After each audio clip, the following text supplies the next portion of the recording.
ministre du gouvernement, président de fédérations sportives, directeur des sociétés d'État, ambassadeur, gouverneur de région, préfet, etc. Les militaires sont partout et dans toutes les sphères de l'administration nationale, et ceci en violation des textes réglementaires de la fonction militaire.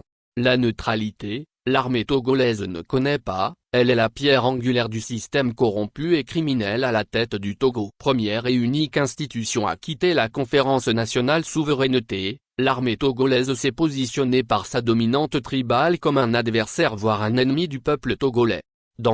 Il a fallu des coups d'État pour permettre aux militaires d'avoir accès aux fonctions civiles. Au Togo, la permanence des coups d'État laisse un boulevard aux militaires. Fort Nansib, le roi peut tout se permettre, et même dire que le Togo est une démocratie, alors dans aucune démocratie au monde les militaires n'exercent des fonctions civiles sans avoir au préalable démissionné de l'armée.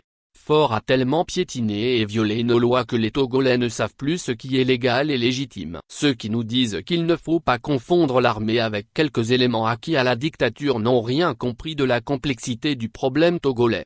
Le Togo n'a pas une armée nationale avec une diversité ethnique, linguistique et d'opinion. C'est une fabrication fondée une idéologie de conservation du pouvoir et en faisant du pouvoir un acquis communautaire. En confiant des emplois civils à des militaires, appelés à protéger le territoire, Fort Nansib fait de ces individus les serviteurs de sa politique, des individus au service d'une cause et positionnement politique et idéologique en violation de l'éthique militaire.